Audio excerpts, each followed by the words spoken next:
Muito bem, nesse vídeo de hoje eu quero falar para vocês sobre os aspectos relacionados ao nascimento de Jesus. Exatamente, já que estamos aí nesse período, né, falando de Natal, falando de presentes e, claro, falando também do nascimento de Jesus. Nós temos as cantatas, né, onde as crianças e os jovens celebram o nascimento de Jesus. Mas quando nós falamos do nascimento de Jesus, nós falamos de um evento que é pontuado por vários aspectos. Inclusive, o primeiro aspecto que eu quero falar aqui é o aspecto histórico. O nascimento de Jesus tem uma relevância histórica, ok? E essa relevância histórica é concreta, é documentada e aí é também localizada. Jesus ele vai nascer dentro do domínio do Império Romano, né, sobre o governo de César Augusto, conforme está lá em Lucas 2:1, né, nesse período a região da Judéia vivia tensões internas e uma grande instabilidade política, marcada pelo reinado autoritário de Herodes o Grande, conhecido por sua crueldade, conforme está lá em Mateus 2:16. E a crueldade dele era tanto que chegou um tempo que ele mandou matar ali todos os bebês de 2 anos para baixo, né, só para tentar de alguma maneira impedir a ascensão do Filho de Deus, mas não deu certo, graças a Deus. Mas quantas mães não choraram depois de terem aí seus filhos mortos por ordem de Herodes o Grande, que era conhecido, como já dissemos, por sua crueldade. Jesus, ele vai nascer inserido num encontro de culturas, né? A cultura romana, a cultura grega e a cultura judaica. Jesus nasce também num lugar onde a palavra, né, a língua usada era o grego koiné, o que vai facilitar posteriormente a expansão do evangelho. O grego koiné era a forma de falar mais simples, por assim dizer, né? Era a língua mais popular que tinha naquele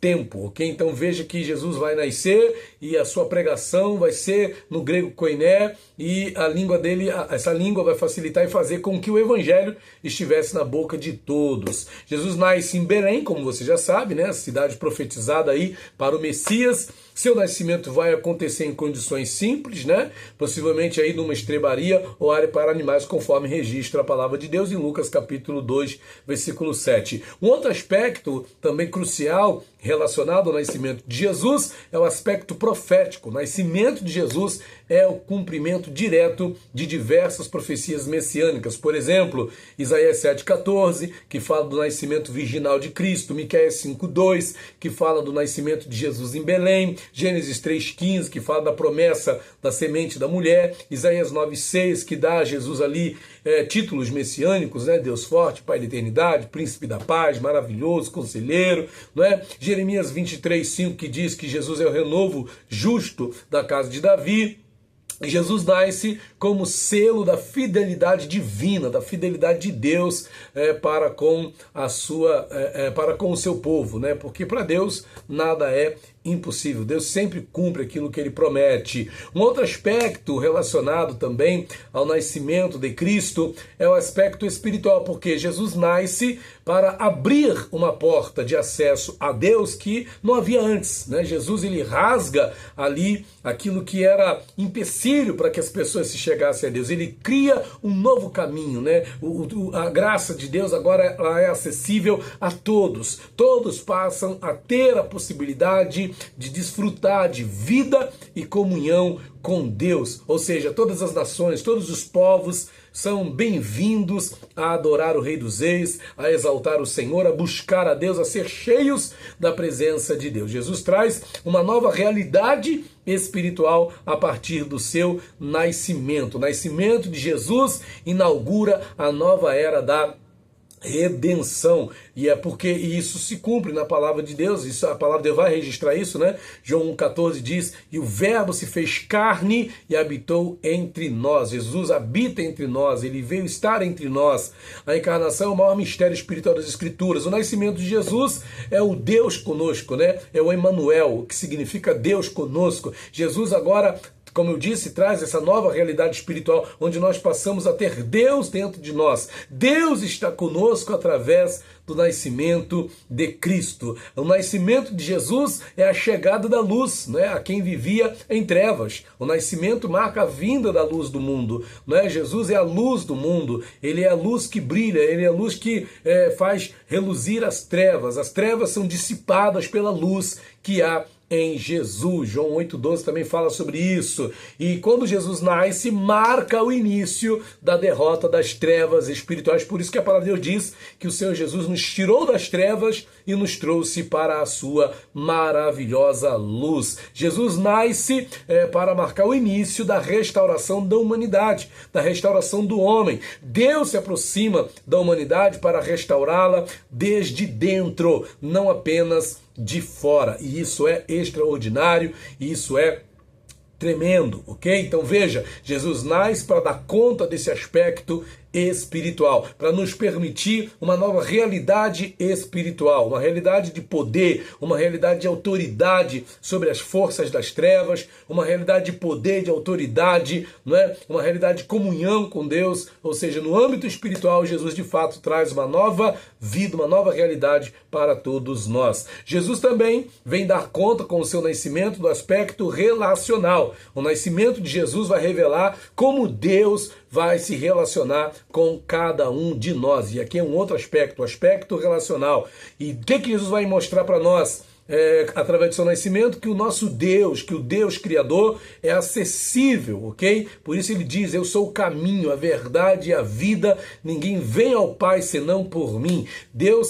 Jesus dá essa acessibilidade, né, a Deus, né? Apesar dele se apresentar ali inicialmente como um bebê frágil, porém essa peculiaridade de se mostrar um bebê frágil, na verdade mostra também que ele é aproximável, né? Que ele permite que se aproximem dele. Olha que coisa maravilhosa. Ele se torna de fato o Deus conosco, Emanuel, conforme está lá em Mateus 1:23. E aí Jesus também traz, não só no aspecto da relação com Deus, mas também no aspecto da relação familiar, né? Porque Jesus ele nasce em uma família, Maria e José, né? E ali a gente vê a valorização das relações familiares como espaço de redenção. A minha e a sua família são espaços de redenção. Através das nossas famílias, outras famílias se chegarão a Deus. E Jesus ele traz também um aspecto relacional, a abertura de possibilidades aos simples, né? Porque Jesus se revela a quem? Aos simples primeiro, né? Aos pastores, a classe mais humilde de trabalhadores que havia naquela época, né? E deixando bem claro assim que o evangelho é para todos, ok? O evangelho é para todos. Deus quer se relacionar com todos, ok? Bom, um outro aspecto aí que nós temos dentro dessa reflexão relacionada ao nascimento de Cristo é o aspecto redencional, porque Jesus nasce para nos redimir, não é verdade? Jesus nasce para ser o Redentor, porém para que ele fosse o Redentor da humanidade, ele teria que nascer também para morrer. E o nascimento de Jesus já vai apontar para a sua missão na cruz, de levar sobre si as nossas dores, os nossos pecados, né? Conforme está lá também em Mateus 1:21. Ele veio buscar e salvar o que se havia perdido. Jesus nasce para buscar e salvar os que estavam perdidos, como eu, como você, conforme está lá em Lucas 19, versículo 10. Jesus nasce para ser o Cordeiro de Deus que tira o pecado do mundo. Ele nasce ali naquela manjedoura, antecipando, né, sinalizando o futuro sacrifício que ele faria pela humanidade. Jesus, como já dissemos, é o Cordeiro de Deus, João 1:29. E Jesus nasce também dentro desse contexto do aspecto missiológico, porque Jesus não nasce só para ser benéfico para os judeus ou para uma ou outra nação. Mas Jesus nasce dentro desse aspecto missiológico para dar conta da missão divina, né, que é salvar a todos os homens. Deus quer salvar a todos. A grande missão de Deus é a salvação da humanidade. E Jesus nasce marcando o início dessa missão de salvação do mundo, né? Como era o nome de José no Antigo Testamento, né? Zavenati Paneia, que significa Salvador do mundo. João Batista identificou Jesus como o Cordeiro de Deus que tira o pecado do mundo. Então veja, não é para esse ou para aquele, é para todos. O plano de Deus, a salvação, é para todos. A missão de Deus é alcançar alcançar a todos, ok? Maria, José e os pastores e os magos são enviados a anunciar que Jesus nasceu, para dar conta aí dessa missão